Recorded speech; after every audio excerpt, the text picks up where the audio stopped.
Hello everybody, welcome back to Blonde Bear Anaconda, the channel that does not judge usernames. We don't judge usernames, okay? We don't judge. And we're going to ignore the state of my hands and we're just going to focus on the video, okay? Okay, so today's video, it's about chemistry, right? And we are going to be talking about the Lewis dot structure. So the Lewis dot structure, as you probably know if you're watching this video, is essentially just a way to model atoms, like how they look, just like model how the molecules look, right? In short, okay, I'm sure your chemistry teacher had like an actually good explanation, but that's what you're getting from me. Okay, so the first molecule we are going to draw is right here. So basically what we can see from looking at this is that there's 3 fluorines, 1 nitrogen, right? So step 1 for Lewis dot structure drawing is count up electrons. So valence electrons. So we have 1 nitrogen, right? So that's 1 times, and then we look at the group that it's in, and it is in the 5th. So 1 times 5 plus 3 fluorines, 3 times, look at 7, 3 times 7. So we have 5 plus 21 equals 26. So that is what we want to add up to.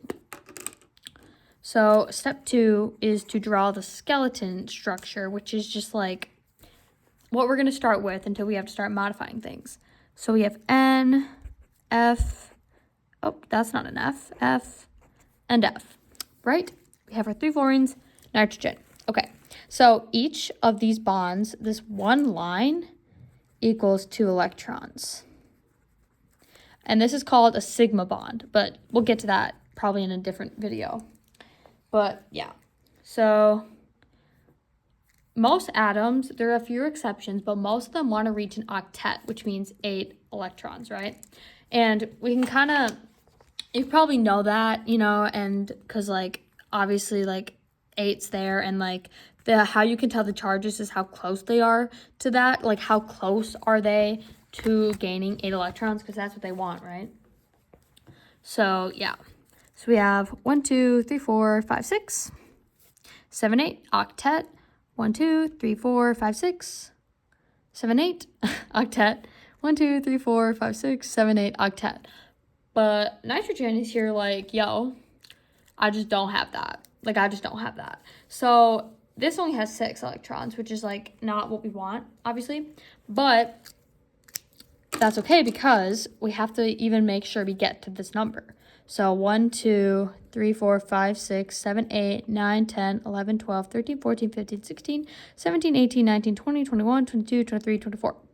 So we're 2 down, right? So let's add 2 more right there. So that has completed our Lewis structure.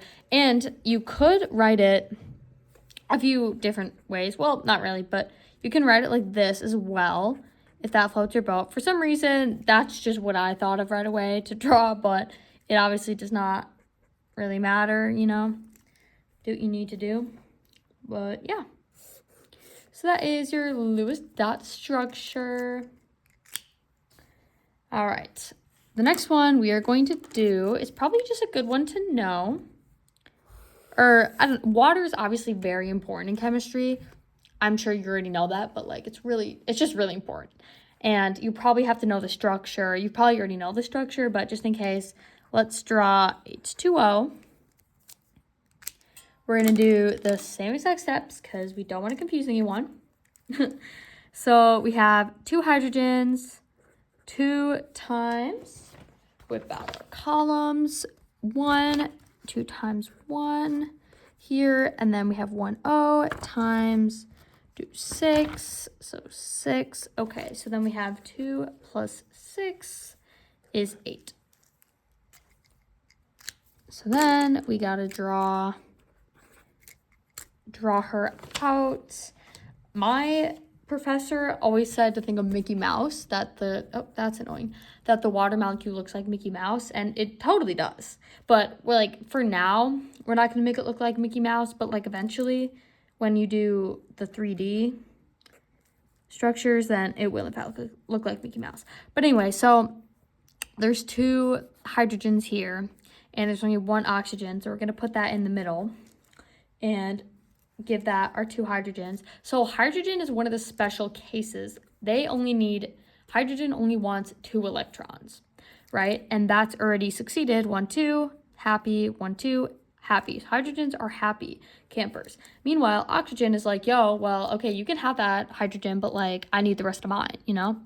So we have 8 minus 4 is 2. So we're going to need 2 more pairs. So we're going to go 1, 2, 3, 4. So now 1, 2, 3, 4, 5, 6, 7, 8. So hopefully that made sense. I know my chem professor did that when he was first teaching it, and it always confused me, but now I get it. Because you get like your number minus how many bonds you have, and how many like electrons are within those bonds, like 2 bonds, 2 each, 2 times 2 is 4. Minus 4 will give you 2, meaning you need 2 more pairs. But yeah, there you go. So something that is important to note in the future, I'll be doing later in this video, we'll be doing something called resonance structures, which are basically like, it'd be like equal structures. And you basically, well, these don't really count, but basically you have to calculate the charges to determine which structure is actually the best. But we don't have to do this for this right now. But yeah. Okay, the next one we are going to do, we actually are going to grow into the resonance structures very slowly, and I'll explain everything, so don't even fret. But we're going to do carbon dioxide.